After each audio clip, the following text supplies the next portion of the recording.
Eyewitness News at noon.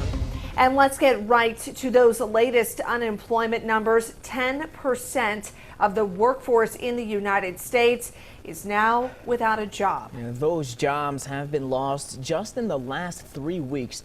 Here are the numbers here. 6.6 million people filed for unemployment benefits last week alone.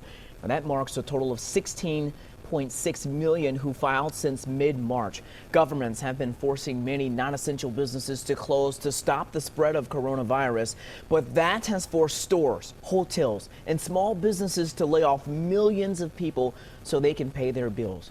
More job cuts are expected, and experts think the unemployment rate for April could reach 15%.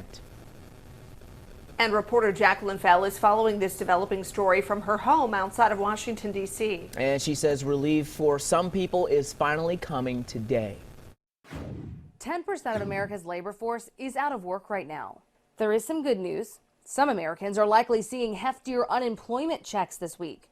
Congress included an additional $600 a week on top of state benefits in that massive rescue deal. Also, the U.S. Treasury Department reports 50 to 60 million Americans could be getting stimulus payments as soon as today. If the IRS has your banking information, meaning you filed your taxes online before, you are likely to be included in the first round of payments. The U.S. Senate is also debating billions of dollars in more relief for small businesses. I'm Jacqueline Fell reporting for your Washington News Bureau. And many people have contacted us saying that they've had trouble trying to apply for unemployment. Action 9's Jason Stujenki has gotten hundreds of calls from people like Stephanie Jones. She is a nurse without a job, and Jason's been following her journey. She says she had trouble with the unemployment website, so she's been calling the Commerce Department, but she can't get through. She says she was on hold more than 9 hours in just one sitting. And she also sent us a screenshot of the call history. 9 hours? Yeah, 9 hours and 10 minutes. And then did you get through? No, the phone rung like I was getting ready to be transferred to someone and it hung up. Well, last week, the Commerce Department said it hired 50 more workers, shifted 100 people from another part of the department, outsourced to a private call center, bought more than 500 computers and other equipment, added computer servers, and doubled printing and mail capacity. And more of those families losing their jobs are relying on community programs to put food on the table. That's why people in Catawba County waited an hour in line outside schools for meals. Reporter Dave Faraday found out how many people receive food and the demand still out there. Well, the program here in Catawba County is called the Spring Break Grab and Go Care Packages.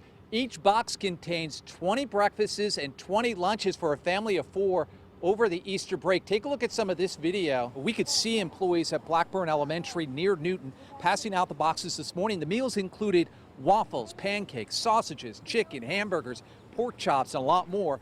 All of it in an effort to help families who are out of work and need help in Catawba County. We could see cars stretched through the entire parking lot of Blackburn Elementary, which was the pickup site for several schools in western Catawba County. The principal says in an hour and 15 minutes, all the boxes were gone.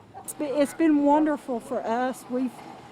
It's been tight, our staff, but it's been wonderful. Everybody's pitching in, doing everything together. It's been wonderful. I work in a nonprofit, so this is great to see that the need is being met and this response is here. And the principal here at Blackburn tells me when they began running out of boxes, she immediately reached out to some other schools in the district.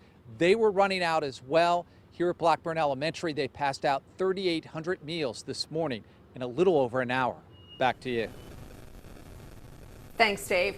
In the last 30 minutes, Channel 9 heard from Republican National Convention leaders who want to put more money back into local businesses. They told our government reporter Joe Bruno they're moving ahead with the scheduled dates of August 24th through the 27th in Uptown Charlotte. But they also say they will follow the CDC guidance.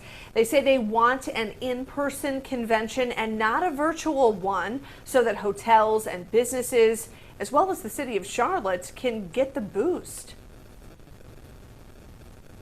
Well, new at noon, and Union County now has its first death from COVID-19.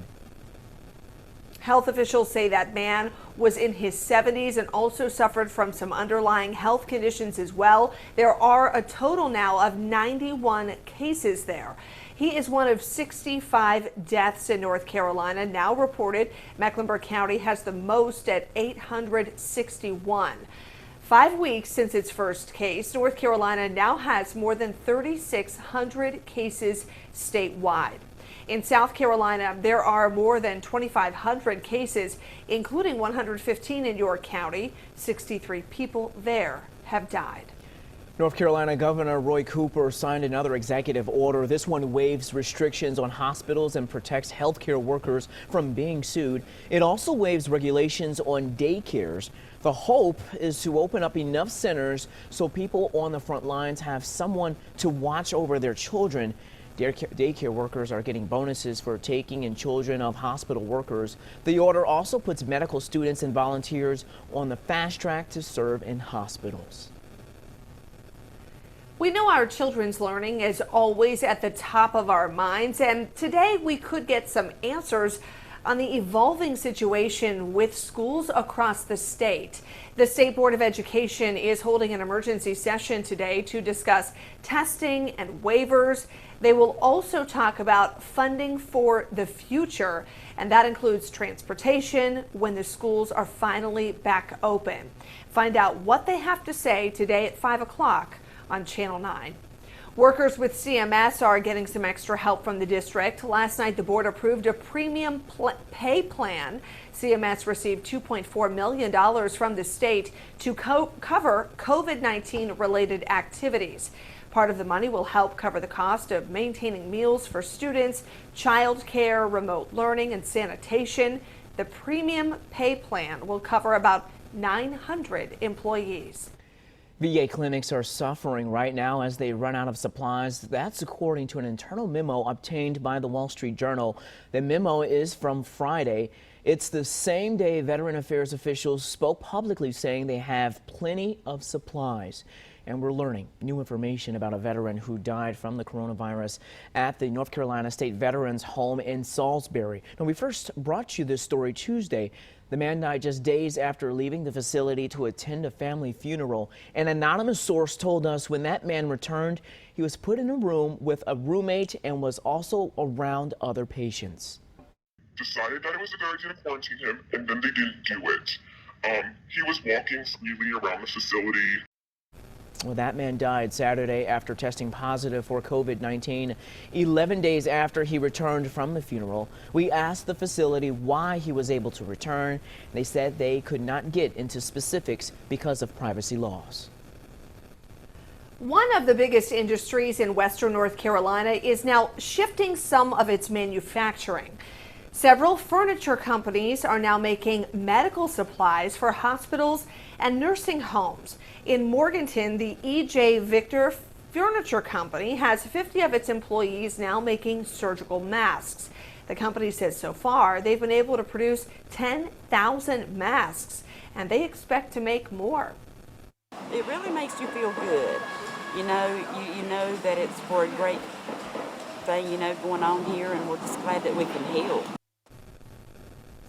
Other companies in the area like Fairfield Chair are now making surgical gowns.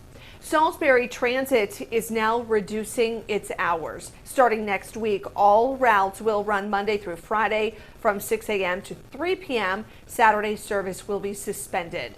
They won't collect fares and will ask riders to use the back door to keep other passengers and drivers safe. We learned another insurance company is now refunding customers for driving less. Geico is giving some customers 15% off their premiums. It's costing the company $2.5 billion. Earlier this week, we told you Allstate and American Family are also refunding some of those premiums.